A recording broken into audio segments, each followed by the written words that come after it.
Hello, good morning dear students. सभी विद्यार्थियों का इस प्लेटफॉर्म में बहुत बहुत वेलकम, स्वागत, अभिनंदन। डियर स्टूडेंट्स, आज क्लास 12th की इंग्लिश की जो है लेसन 15 मीन्स आपका जो है एक इम्पोर्टेंट पॉइंट है आपके कोर्स का, द 7 एजेस ऑफ मैन। आज जो है इसके बारे में हम चर्चा करेंगे, समझने की कोशिश करेंगे और उम्मीद करता हूँ कि आपको पूरा अच्छे ढंग से जो है समझ में भी आ जाएगा। देखिए डियर स्टूडेंट्स, इस पोइम में जो है विलियम शेक्सपियर जो है अपने विचार एक जो है वो इस तरीके से पेश करता है जिसमें मनुष्य के पूरे जीवन काल को 7 अवस्थाओं में 7 एजेस का मतलब अवस्था है, यानी 7 प्रकार के जो है एजेस में अवस्थाओं में जो है जीवन को बांट दिया है और उसके जीवन के अलग अलग स्टेज के बारे में जो है उसका क्या कार्य होता है उसके बारे में जो है आपको पूरी जानकारी जो है वो दी जा रही है। देखिए इस कविता में विलियम शेक्सपियर जो है रीडर्स को मानव जीवन की 7 अवस्थाओं के बारे में जो है वो बताते हैं और प्रत्येक अवस्था के बारे में अलग से विस्तार रूप से जो है उसकी डिटेल में आपको विस्तार जो है पेश किया जा रहा है। सर्वप्रथम वह पहली अवस्था जो होती है वो इसमें बालिकाल में, जिसको चाइल्डहुड कहते हैं, एक बचपना के रूप में जो होता है इन्फेंट, वो जो है वो कवि ने बताया। जिसमें आपने देखा होगा इन्फेंट जब स्टूडेंट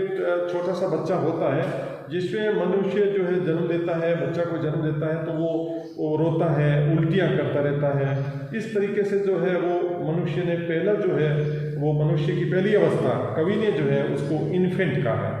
इसके पश्चात मनुष्य की जो दूसरी अवस्था है वो एक स्कूल बॉय के रूप में बताया है। स्कूल बॉय जो है छोटा बच्चा होता है, थोड़ा 3 साल का होता है, वो स्कूल की तरफ चलता है जिसमें वह एक स्वतंत्र लड़के के रूप में पेश होता है तथा स्कूल वो जो है वो बिना मर्जी से स्कूल जाता है, यानी कहने का मतलब वो ज़बरदस्त उसको स्कूल की तरफ जो है वो भेजा जाता है, यानी उसकी इच्छा कम होती है फिर भी वो स्कूल की तरफ जो है वो उसको भेजा जाता है। तीसरी अवस्था में वह एक लवर के रूप में जो है वो कवि ने बताया है कि वह एक प्रेमी के रूप में जो है भूमिका निभाता है और प्रेम के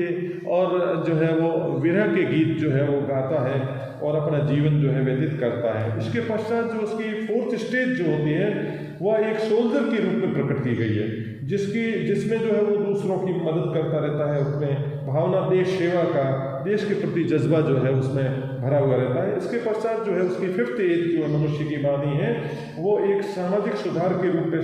रूप में वह समाज के लिए कार्य करता है और जिसमें वो एक न्यायाधीश की यानी जो है वो न्यायाधीश जस्टिस का रोल अदा करता है। और इसके पश्चात जो है मनुष्य जो अवस्था हो जाती है वो उसकी जो है वो फिर वो ओल्ड एज में चला जाता है और ओल्ड एज में आपको ध्यान है अवस्था जो लास्ट स्टेज होता है उसमें वो कमज़ोर हो जाता है, वो जो है वो बूढ़ा भी हो जाता है, असमर्थ हो जाता है। उसके बूढ़े आदमियों की जो है देखा होगा आपने जो है वो चश्मा जो है नाक के ऊपर लगा हुआ रहता है और उसकी आवाज़ जो है कमज़ोर हो जाती है और एक बच्चे की तरह हो जाती है, यानी बच्चा जैसे होता है वैसे वैसे बूढ़ा भी आदमी अपनी हरकतें करने लग जाता है और अंत में वह सब कुछ खो देता है और संसार में जो है वो बिल्कुल वहाँ से वो गुजर जाता है, उसका जीवन समाप्त हो जाता है। और इस प्रकार कवि मानव से ये प्रार्थना करता है लास्ट में कि जीवन जो है वो अपने आप में लाइफ इज मॉर्टल, जीवन जो है नश्वर है, अनाश्वान है, नाशवान है, यानी खत्म होने वाला है, अमर नहीं है। जीवन तो मरण है यानी नश्वर है, उसको जो निश्चित रूप से जो जीवन जो है मॉर्टल है। इसलिए हमें बिना किसी जो है वो भौतिकवादी जो है अभिलाषाएं रखे हमें जीवन को जो है आनंद से जो है वो जीना चाहिए। इस तरीके से मनुष्य के जीवन जो है वो 7 अवस्था में, जैसे ओपनिंग लाइन हम देखिए, all the world stage, now here the poet says that world is like a stage, एक रंगमंच है, पूरा जीवन एक रंगमंच में, and all the man and woman merely players, merely मतलब ऑनली, इसमें मनुष्य और जितने भी जो है मानव है वो सब जो है मैन हो चाहे वुमन हो, वो क्या दे प्ले द रोल्स, वे सिर्फ जो है एक जिस प्रकार से रंगमंच पर विभिन्न प्रकार के लोग कलाकार आते हैं और अपना अपना रोल अदा करके और अपने जीवन को जो है वो अपना पार्ट को अदा करके चले जाते हैं, उसी प्रकार के मनुष्य भी जो है इस रंगमंच पर जीवन के रूप में आते हैं और फिर वो अपनी अवस्था में चले जाते हैं। They have their exist and their entrance, कवि यहाँ पे कहता है कि ये वो अपने खुद के जो एग्जिस्ट का मतलब आउट और एंट्रेंस का मतलब इन, यानी इस तरीके से वे संसार में जो है आते हैं और अपना रोल अदा करके और चले जाते हैं। And one and one man in his time का मतलब in his life, और मनुष्य अपने जीवन के उस काल में जो है प्लेज मैनी पार्ट्स, और एक मनुष्य होता है लेकिन कई पार्ट जो है कई उसमें रोल अदा करता है अलग अलग रूप में, यानी रिश्ते के हिसाब से देखा जाए, सामाजिक परिवेश के हिसाब से जाए, एज के अनुसार देखा जाए, तो इस तरीके से मनुष्य के जो है भिन्न भिन्न कवि ने जो है वो अपने रोल अदा करने के बारे में बताया कि जीवन में मनुष्य जो है वो एक रंगमंच पर आता है और अपने अपना जो है पार्ट, अपने अपनी भूमिका, अपने अपने दायित्व, अपने जीवन के जो है उसके क्या क्या उसको जो है कार्य करने हैं, और वो अपना पार्ट करके और फिर जो है वह यहाँ से चला जाता है। यानी हिज एक्ट्स, हिज का मतलब ही एक्ट्स, यानी वो काम किस रूप में करता है, बीइंग 7 एजेस, और मनुष्य जो है वो 7 अवस्थाओं में जो है भिन्न भिन्न प्रकार से अपने जो है वो कार्य करता है। Okay, at first the infant, सबसे पहले जो मनुष्य जो है एक इन्फेंट कहते हैं जो है वो नवजात शिशु के रूप में सबसे पहले जो है वो अपना कार्य शुरू करता है। म्यूलिंग एंड पकिंग, म्यूलिंग मतलब होता है बच्चे का रोना, और पकिंग का मतलब उल्टी करना। बच्चा छोटा होता है तो इन्फेंट होगा तो वो जो है वो packing in the nurse arms का मतलब अपने दाई के जो है गोदी में, या आज के समय देख लो माताओं की गोदी में जो बच्चे क्या करते हैं, वे जो है छोटे इन्फेंट होते हैं तो वे जो है वो बच्चे रोते हैं, उल्टी करते हैं, ये उनका जो है। And then the whining schoolboy, और फिर बाद में जो सेकेंड स्टेज जो बताया गया है कवि ने बताई है वो जो है वाइनिंग कहते हैं अनविलिंगली, बिना इच्छा से, यानी अनिच्छा से जो है वो स्कूल बॉय के रूप में जो है बताया गया है कि वो जो है वो स्कूल बॉय के रूप में अपनी भूमिका अदा करता है। और इन्फेंट के बाद में जो सेकेंड स्टेज होती है वो स्कूल बॉय, और स्कूल बॉय के रूप में वो जो है अपने आप जो है किस तरीके से चलता है, विद हिज सेंचल का मतलब यहाँ पे जो है एक स्कूल बैग से मतलब है, यहाँ सेंचल मतलब स्कूल बैग है ना, स्कूल जो है वो बच्चा अपना छोटा बच्चा जो बैग लेके चलता है, विद हिज शेचल, अपने जो है बस्ते के साथ में अपनी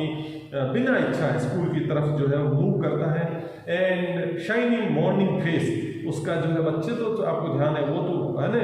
सुबह जो सवेरे उसकी मामी जो है माता उसको जो तैयार करके स्कूल भेजती है, तो बिल्कुल जो है उसका चेहरा जो साइनिंग मोड में होता है, अने फेस जो उसकी मतलब साइनिंग मोड में होता है। And creeping like snail name of a creature, एक घोंघा जिसको हिंदी में बोलते हैं, एक जानवर होता है, उसकी तरह वो जो है रेंगता हुआ जाता है। उसी तरीके से इसकी तुलना की गई है कि वो जो है गेंगा जैसे घूमता हुआ जाता है, स्लोली वॉक करता है, उसी तरीके से छोटा बच्चा स्कूल की तरफ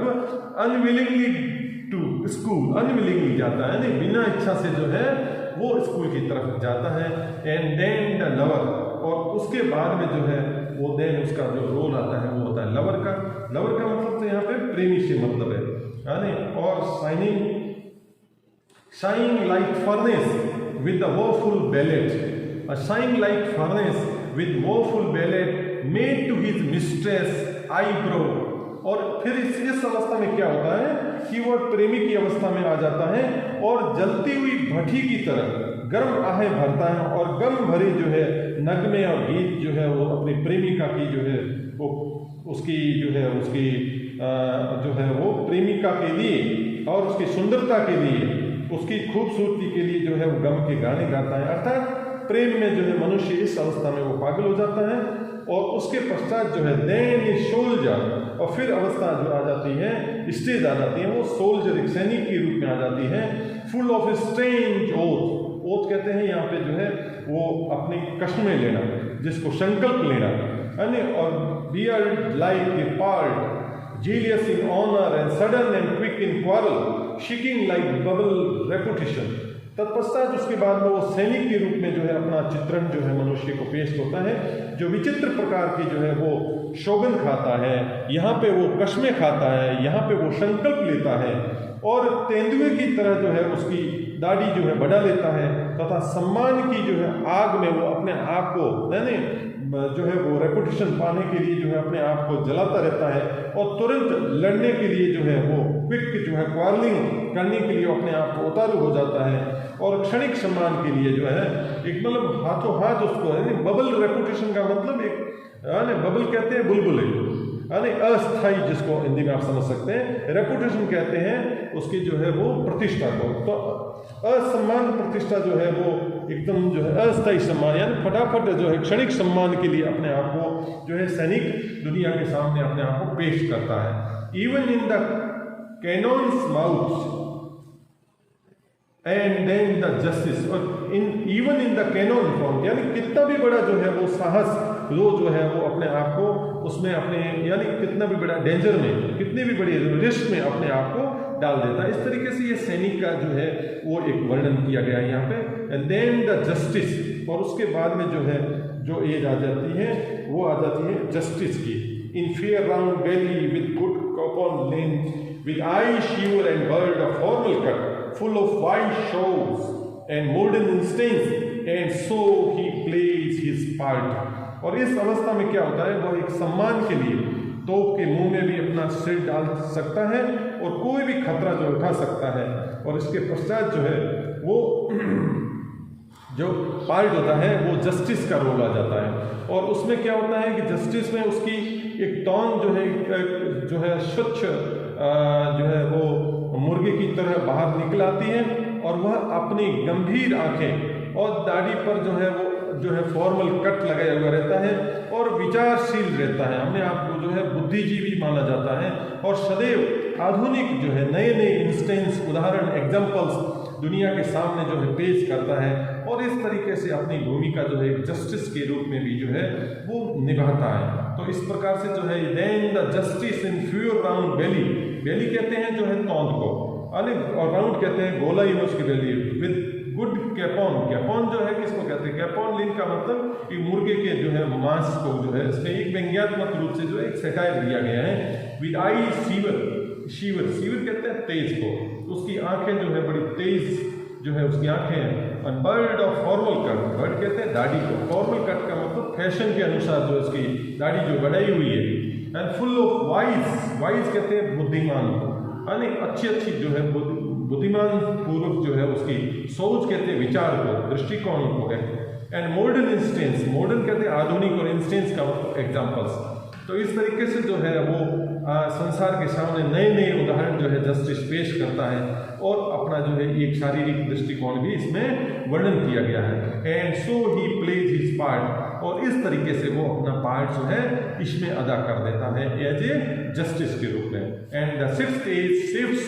into the lean and slippered pantaloon, और अगली जो अवस्था हो जाती है वो एक पेंटालून की तरह हो जाती है। पेंटालून कहते हैं विदूषक को, जिसमें जो है वो जिसमें एक जो है हास्य कलाकार के रूप में उसको माना जाता है। And with spectacles on nose and pouch on side, his youthful hose well saved and world to heights. और इस अवस्था में क्या हो जाता है, उसकी जो सिक्स्थ अवस्था होती है वह इस तरीके से वो अपने जीवन को छठी अवस्था में पहुंचा देता है, और उसका शरीर जो है झुक जाता है, उसकी पतलून जो है ढीली पड़ जाती है, नाक पर चश्मा चढ़ जाता है, गालों की चमक जो है लटक जाती है, और तब वह अपनी जवानी के लक्षणों की एक लंबा जो है मोजा पहनकर उसे बचाने की कोशिश करता है। और यह सारा संसार उसके लिए व्यर्थ हो जाता है, और उसकी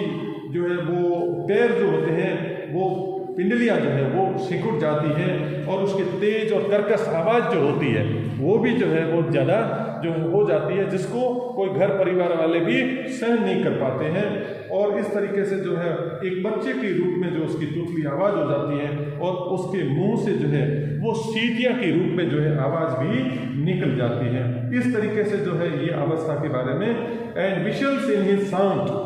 और एक बड़े जो है उसके मुंह से जो है विशल जो है वो बजनी यानी आवाज़ वो निकलना शुरू हो जाता है। इस तरीके से जो है ये एक स्पेक्टिकल्स के बारे में, यानी पेंटालून के बारे में, with spectacles on nose and pouch on side, his youthful hose well saved and world to have wide, for his shin and his big manly voice turning again towards childish treble pipe. और इस तरीके से जो है वो tremble यानी पतली आवाज़ निकल जाती है। विशल्स इन हिज साउंड, और last scene of all that ends this strange eventful history in second childishness and merely oblivion,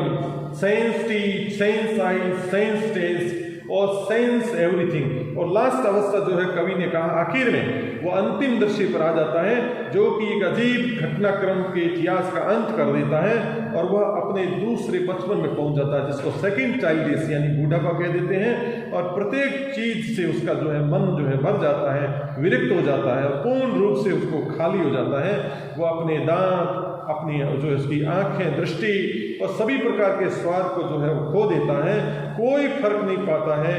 जो है उसको, और प्रत्येक चीज को भूल जाता है और सब कुछ खो जाता है। लास्ट लाइन देखिए, सेंस टीथ, सेंस का मतलब विदाउट टीथ, बूढ़ा आदमी होता है इन सेकंड चाइल्डिशनेस, सेकंड जो है वो चाइल्डिशनेस को कहते हैं, यानी जो 8 और 60 बराबर होता है, बचपन और बूढ़ापन बराबर हो जाता है। उसी तरीके से उस अवस्था में जो है क्या होता है, सेंस टीथ, उसके दांत गिर जाते हैं, सेंस आईज, उसकी दृष्टि काम नहीं करती है, विदाउट आईज हो जाता है, सेंस टेस्ट, उसका टेस्ट, उसका मुंह का जो है उसको पता नहीं चलता है, सेंस एवरीथिंग, और सेंस एवरीथिंग यानी हर चीज को उसका स्वाद वो खो लेता है। इस तरीके से जो है डिफरेंट एज जो है वो इस जो है पोइम में जो है कवि ने विलियम शेक्सपियर ने बहुत अच्छा सा है और बहुत इंपॉर्टेंट भी है। और इसमें सिर्फ यानी ऑल द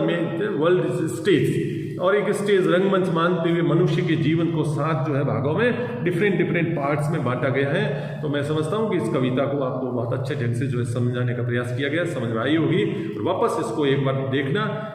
जब तक के लिए आपको बहुत बहुत धन्यवाद। जय हिंद, जय भारत।